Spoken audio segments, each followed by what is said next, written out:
Welcome to the most fascinating interview of after-death communication I've run across in my 25 years of research into near-death and shared-death experiences. Oh, and by the way, welcome to the Afterlife Files, where we investigate near-death experiences, shared-death experiences, and how they affect you.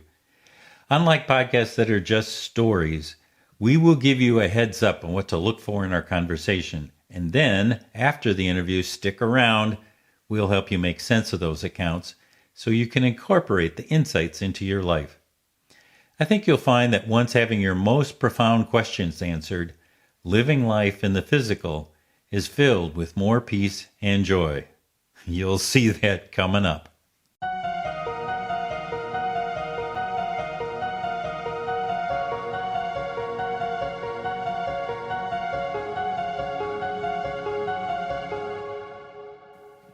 "23 years ago, when I first started working for South Central College in New Ulm, Minnesota, I shared an office with Rich Baumann. I was a small business management instructor, and Rich was a farm business management instructor specializing in dairy farms. We became friends as well as colleagues. Ann and I shared dinner in each other's homes, and we attended concerts together. So we got to know them pretty well. This summer, Rich was visiting us in Virginia, and while having a glass of wine on the porch, Rich told us an amazing story of how he met Barb and communicated with his wife in the hallway of their home 6 weeks after she had made her transition. I've never heard anything like it. So I knew that you'd want to hear this story. 2 things you should know. First, Rich is a man of few words, has a huge heart, and will do anything for you. He's a salt-of-the-earth kind of guy. Second, he is a man of integrity. What you hear in his voice is exactly who he is. So, when he tells you his story, listen to both the words he's speaking and the sincerity in his voice. That will tell you all you need to know about his credibility. Here's our interview with Rich Baumann and his extraordinary ADC, after-death communication, with his wife, Barbara.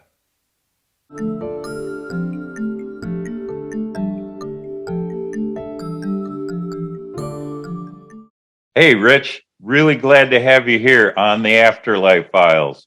Hello, Scott. You are in southern Minnesota, am I correct? Right outside of New Ulm, Minnesota, right. And I've told people about who you are and the fact that we shared an office together.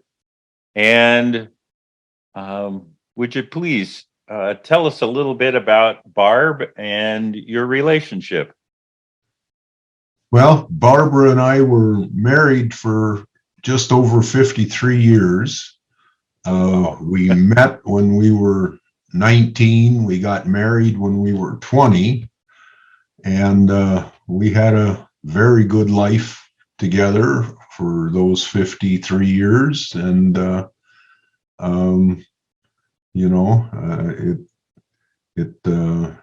was a good life and an interesting life, I guess. She was something special. And what made her special? Just she was such a caring person and excited about our whole life together, I guess. We both just had a tremendous life together. So what did the two of you like to do? Oh, we did a lot of traveling, and we liked that.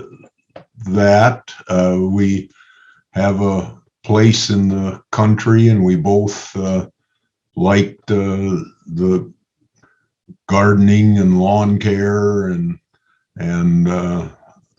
things of that.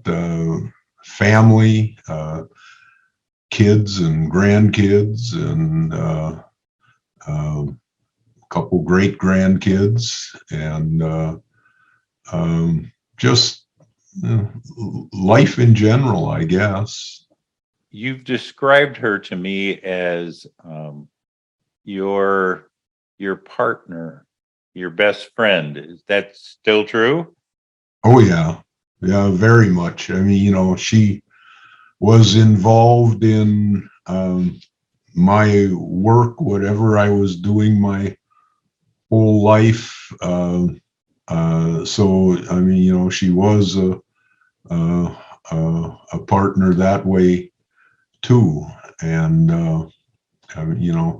we did almost everything together our whole lives. So tell us about the morning of her transition. It was November 6th of 2021, just about a year ago right now. And Barbara was never seriously sick a day in her life, never had any problems. She would get up a couple of times at night usually, and if I woke up when she was coming back to bed, we would give each other a kiss always. And I know that it was about 5 o'clock that morning. She was coming back to bed, and I did happen to wake up, and so we did give each other a kiss. When I got up just after 7, I thought she was sleeping, which was unusual because she usually got up just a little bit before me, but once in a while not. And so I went out to the kitchen for a little bit and came back and shook her, tried to wake her up, but she was dead. She was gone. Just like that. Just thought she was sleeping.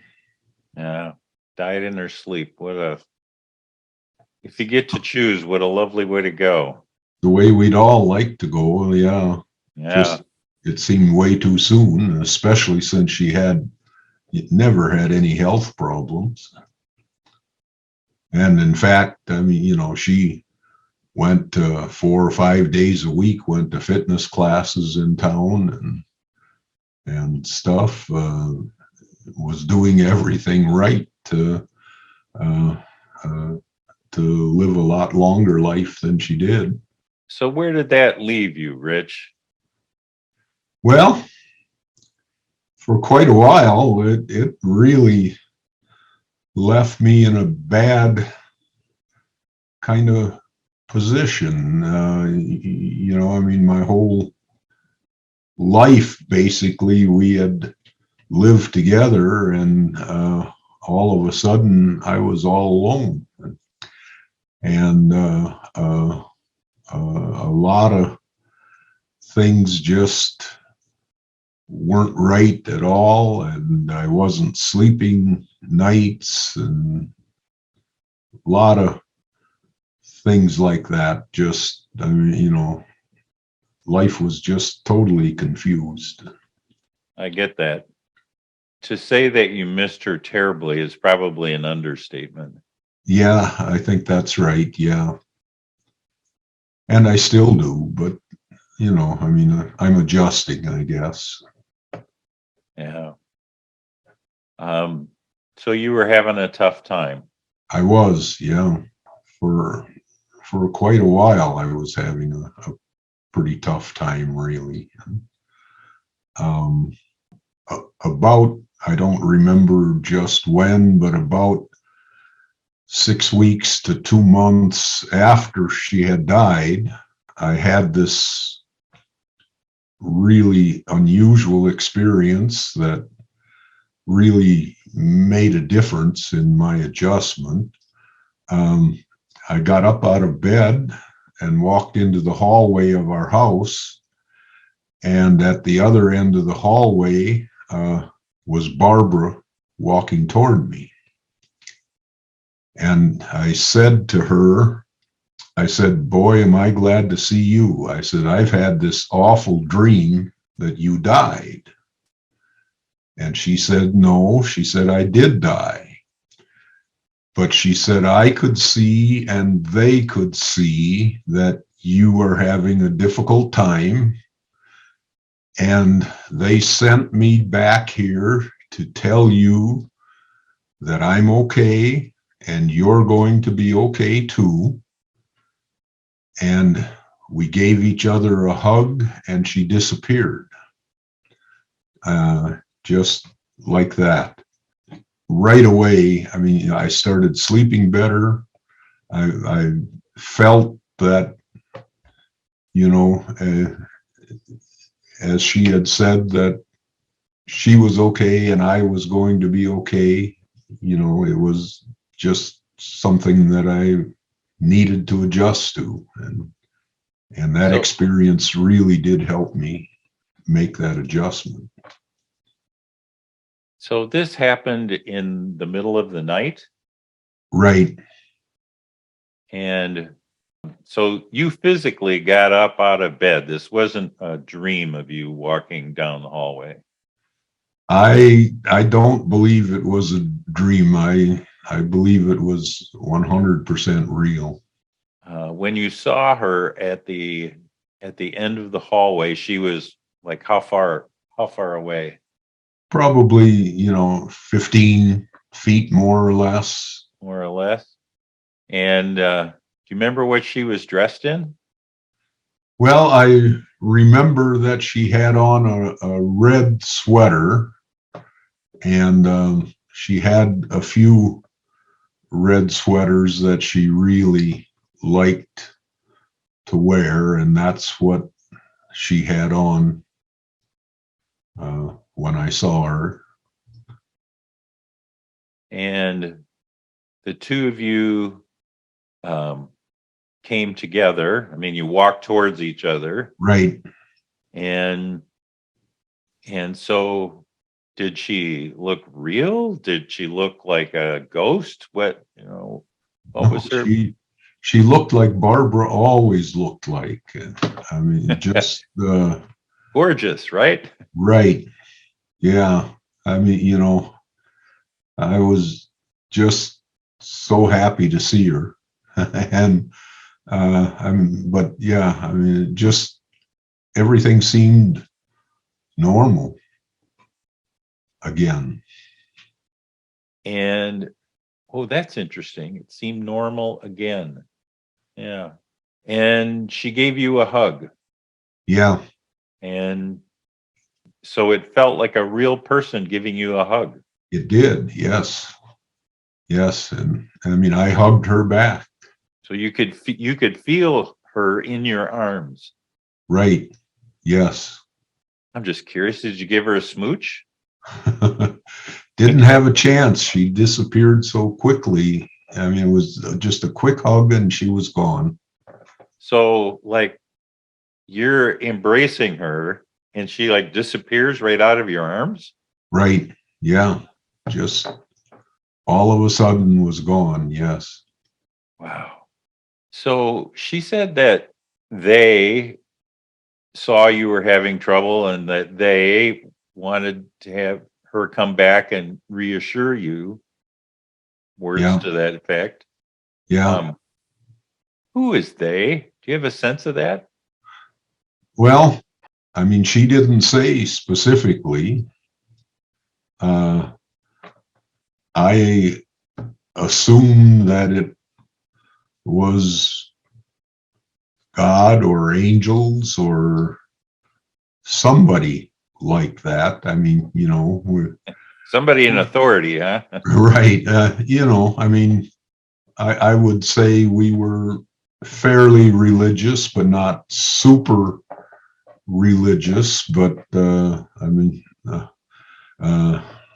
as of that time, I have no doubts in my mind that there is an afterlife after this life, and that it's something better than what we know here. So your conversation was relatively brief. Was there any more interaction than what you described? No, that was the full extent of it. Yeah, I mean, it was very short, but Um, like I said, I mean, it really helped me to feel better and to start to get my life back on track, I think. So, what was it about that exchange that got you at some place of peace? Well, I think just hearing from her that everything was okay for her and everything would be okay for me. That was the main part of it. That kind of reassurance must have come across in her voice and with her expression. Right. Yeah. I mean, she was very confident in what she was saying, and Oh, now that's like Barb. as she always was. Right. And, it just meant so much to me.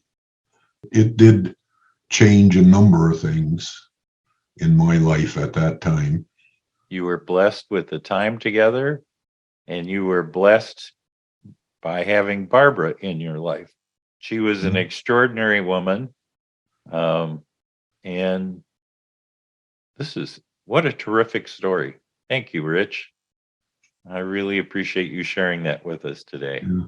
Well, I like I said, I think I like to share that story with other people. I think it's important that as many people as possible know about it. Thank you. Thank you, Scott.